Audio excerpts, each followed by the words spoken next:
Good evening, ladies and gentlemen. First, let me apologize. I was a bit late for my own party. That's because I wanted to look smart and given my clothes for ironing, and they hadn't come. So I was like, I couldn't come. I was undressed for the party, so I had to wait a bit till I got my dress. And so first, my apology. Second, I'm so pleased here to be. It's always been my wish, and I've always told Deepak and Karthi that it was always my dream and my wish to visit the oldest city in the world and the cradle of Indian civilization. And it was always my great regret and a great omission in my life to have traveled all over the world, not to have come to Varanasi until yesterday. So and we went for a boat ride and everything, and it was a great uplifting and a spiritual experience. And today, when I witnessed the exhibition of culture, Indian culture, the deep roots of Indian culture, which we got a small glimpse of, Shumay was right. It was a very moving experience. So congratulations. I think Deepak and Karthi, I think you're doing a wonderful job in mixing, creating a wonderful and unique blend of Eastern and Western education. So thank you very much. I think the whole nation owes you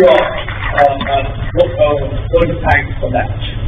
So, now to get to the burden of my little address today. First, I'm very thankful to Deepak and Karthi and the Sunbeam group, which is Uttar Pradesh's, I think, #1 education group, of at least right there at the top. Because it was 24 schools, I was informed, and 35,000 children, and 2 undergraduate colleges as well.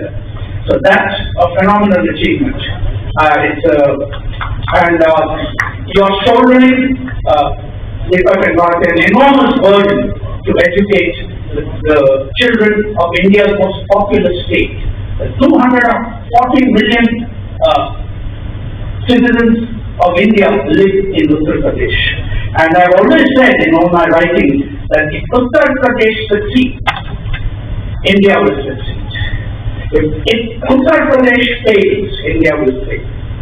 So there's a great and very onerous burden, a very heavy responsibility on you and other educators in the state, and that's why in education world we are there right behind you to give you every support that you need, because I definitely believe that India has a latent talent to become the world's leading country by our centenary of our independence. That's hardly 23 years from now.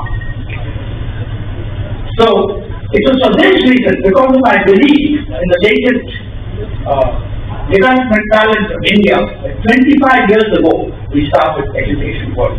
You'll be pleased to know, ladies and gentlemen, that last month was the Silver Jubilee anniversary of education world.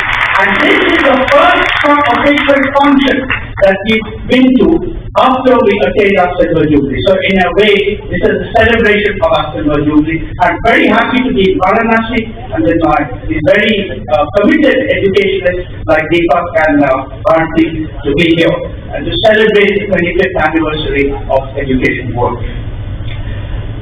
Now, the reason we started education world 35 years ago, as you heard from me, I describe myself as a development journalist. I'm not a journalist. I'm a development journalist. I want, whatever I do, I want the country to develop. That's why we started Business India and Business World. Because after independence, we took a wrong turn and we went down the socialist road, and that immobilized and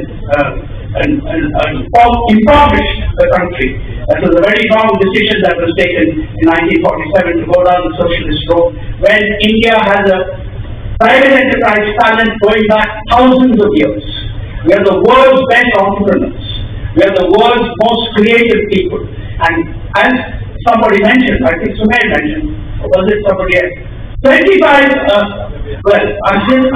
Until 200 years ago, India was the richest country in the world.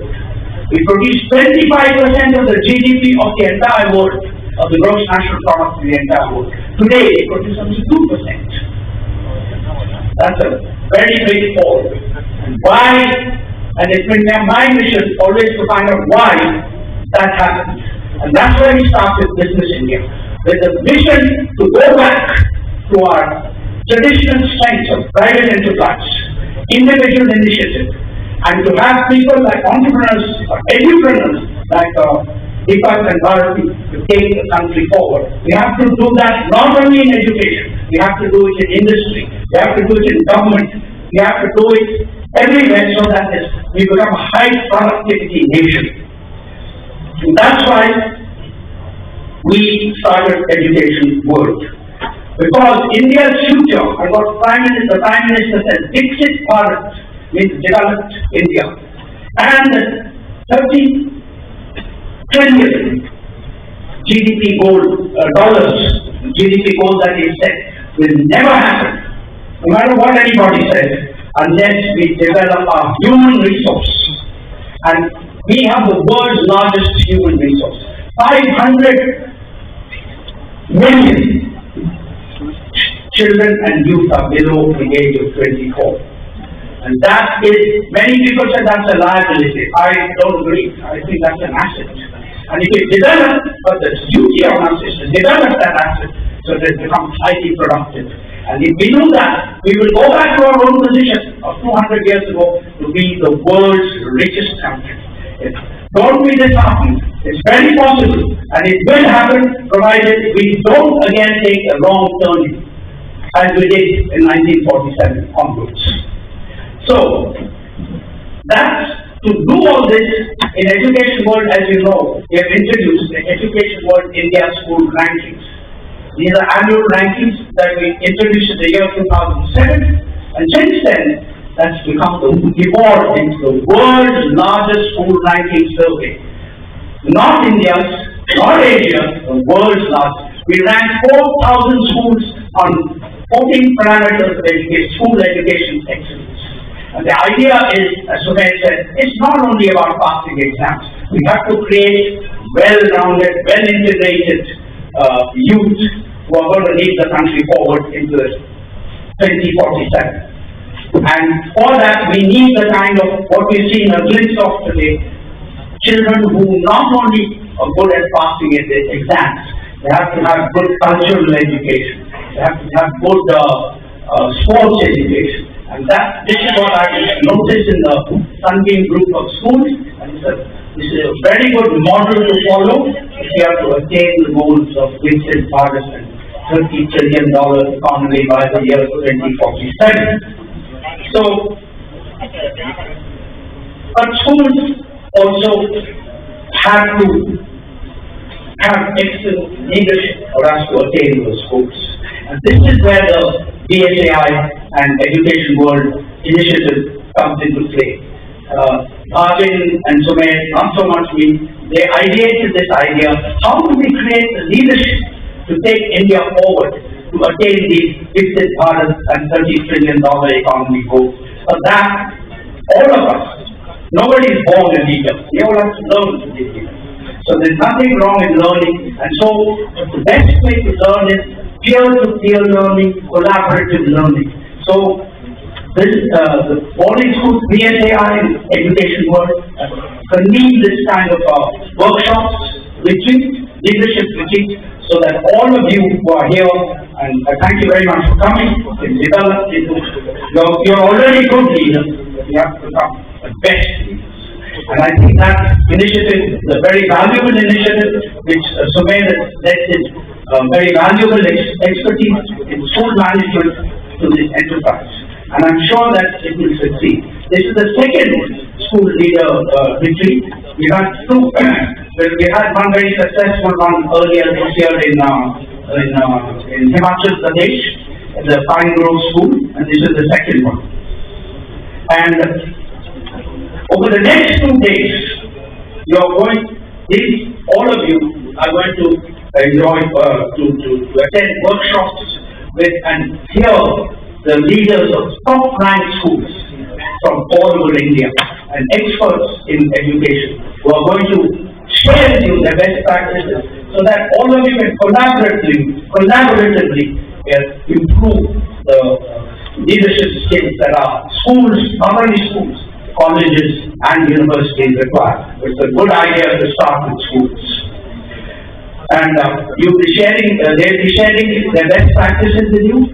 What are the latest trends and developments in school education? And I think that it's a very, very worthwhile initiative. I'm sure none of you will feel that your time has been wasted over the next 2 days. So, and one of the things that people talk, which Sumer and others talk about, is how to develop schools into a brand. That's a very, very important thing. You see, all over the world, people don't say, I went to Harvard University. They say, I went to Harvard. That's enough. Or I went to Oxford. Or I went to Cambridge. They don't say, I went to Cambridge University. All of you, my earnest plea to you, try and develop your institution by making them safe, secure, resilient, make them into brands. So tomorrow, you don't say, I went to Sunbeam school. You say, I went to Sunbeam. Or I went to X school. Or I went to Delhi. So in India itself, we have some brands which have developed over the years. Such as, you say, I went to Rishidal. Or I went to the Doom. I went to Doom. You don't need to say school. My earnest plea to you, my earnest plea to all of you is try and work towards sharing best practices, collaborating with each other, cooperating, try and develop your school into a brand. So you don't have to add the descriptive of so-and-so school to the name of your institution.